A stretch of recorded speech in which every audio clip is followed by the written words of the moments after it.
Welcome to the podcast, Claim Your Excellent Life, with your host, Suzanne Kellner-Zinck, where she helps professional women learn how to be happy.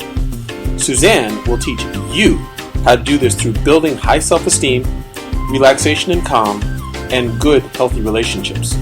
Tune in every week as Suzanne shares effective strategies to help you claim your excellent life with happiness techniques, self-esteem building exercises, relationship tips, and relaxation information.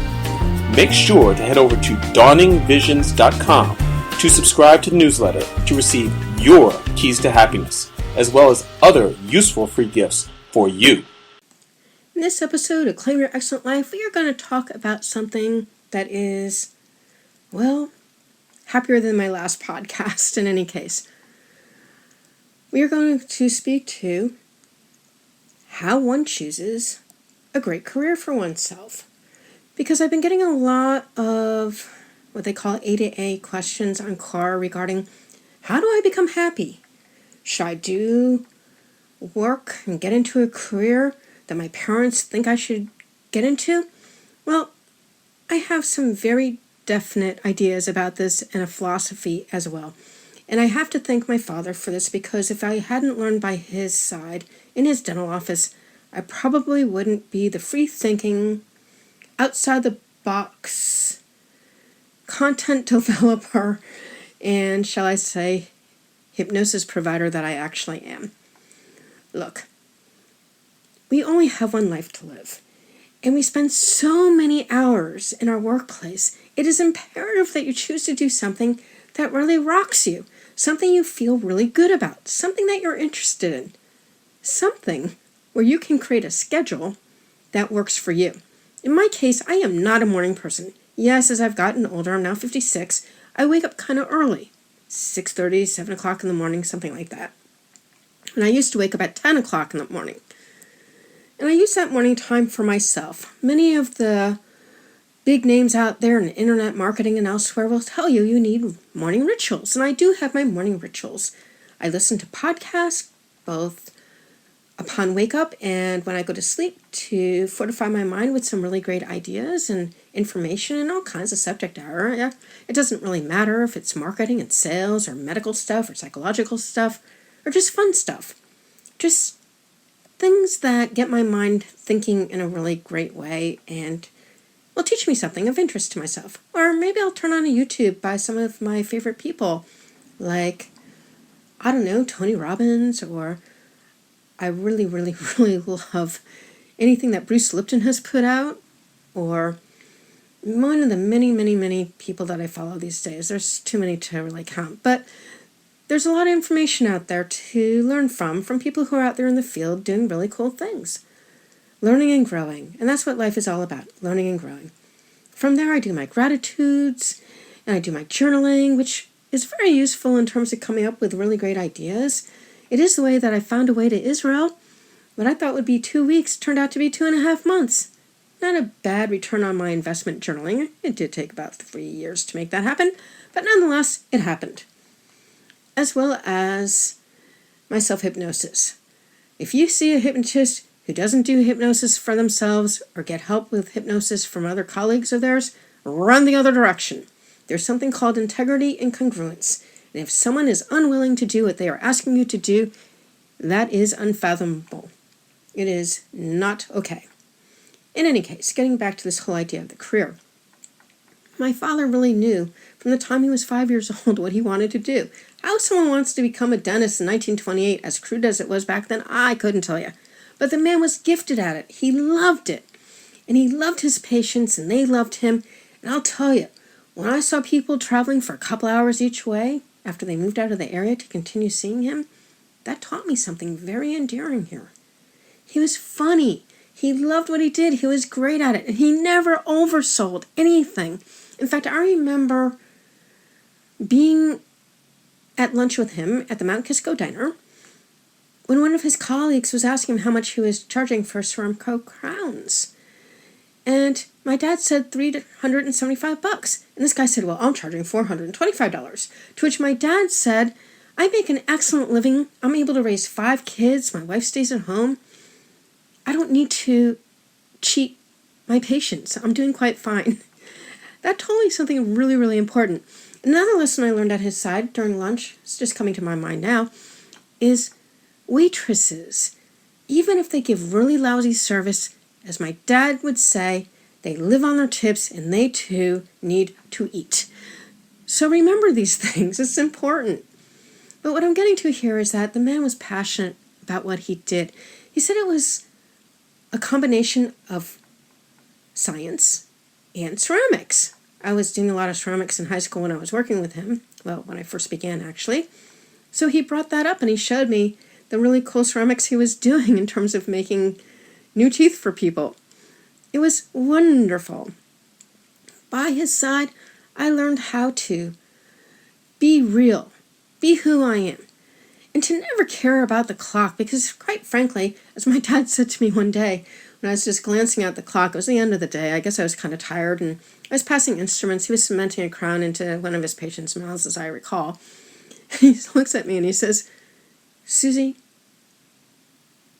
no one gets anywhere if they watch the clock. You got to spend the time you need to spend to do the job right." And that always stayed with me, and that's why I'm really glad that my trainers taught me to sell not by the hour and not by the session, but by the treatment plan, really. So I sell packages. I do a detailed personal history. I figure out what they need, and then based on what they need, I do my best to give them a reasonable price for the work that needs to be done to get them the results that they want to get.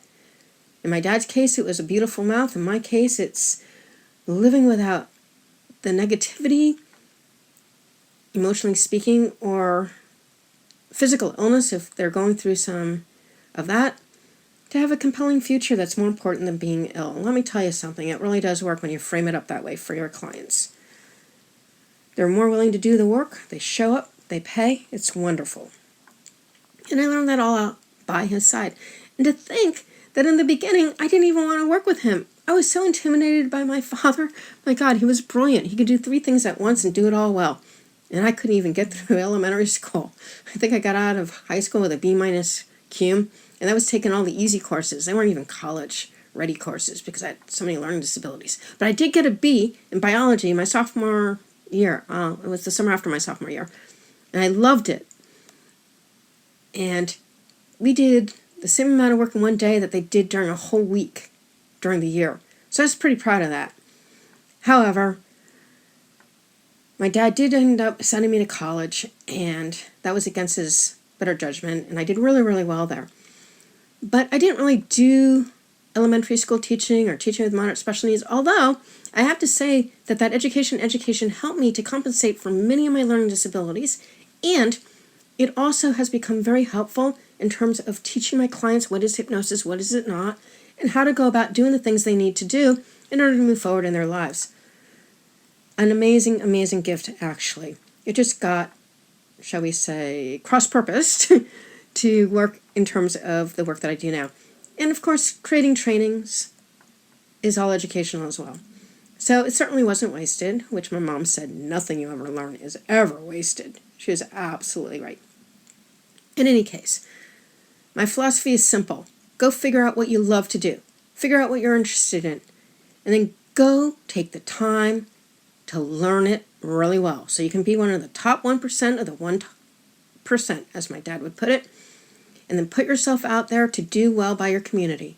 We had 2 yeshivas near us, so he serviced the Hasidic community. Many of them were on Medicaid. Why? Because they had a lot of kids and couldn't afford them all. But that's what their religious beliefs were. And being Jewish, this is what we did. In fact, it was in his office that I first heard him speak Yiddish. I didn't even know he knew how to speak Yiddish until he was talking to some kid in Yiddish, telling him to swish and spit out the water while he was in my dad's dental chair. In any case, figure this out for yourself. Take the time. Man, it took me 23 years from the time I graduated college to the time I found hypnosis, and it was a hard go, and it's still a hard go. But I'll tell you this, I love what I do what I love, it's full of purpose, and when I have clients who I bump into years after I've done the work, man, there's nothing more fulfilling than having them tell me that the intervention we did was more important and more transformative than anything else they did, in terms of trying to heal themselves. That is worth everything to me. So, with that, I set you free to go take the time to figure out what you're here on this earth to do. Do what is your calling, do what is your purpose, do what you feel moved to do. Because if you don't do what you want to do in this world, who's going to do it for you? And is it really worth being a robot, walking around with an empty smile like so many people do? Oh my God, no. That's like living a dying. We actually call it that in the world of NLP, living a dying. So, get on with your life. Figure out what you love to do, what you're interested in, and go create a life that works for you. So you can create your own hours and do what you feel passionate and purposeful and fulfilled by doing. As always, I thank you for spending your time with me. Until next time. If you have enjoyed Claim Your Excellent Life, we'd really appreciate it if you go over to iTunes and give it a 5-star review. If you have found Claim Your Excellent Life to be helpful to you, and maybe even life-altering with the information that we have shared here, and to allow us to continue this work, which we really do enjoy doing for you, you can sponsor us at patreon.com. That's spelled P as in Paul, ATREON as in Nancy.com. Again, that's P as in Paul, AT as in Tom, REON as in Nancy.com, where there's a few different levels of sponsorship that you can choose from to help us to continue doing this work. We thank you for any assistance that you are able to give us.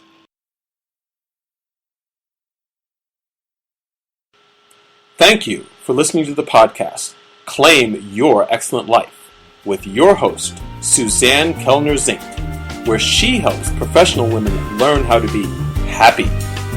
Suzanne teaches you how to do this through building high self-esteem, relaxation and calm, and good, healthy relationships.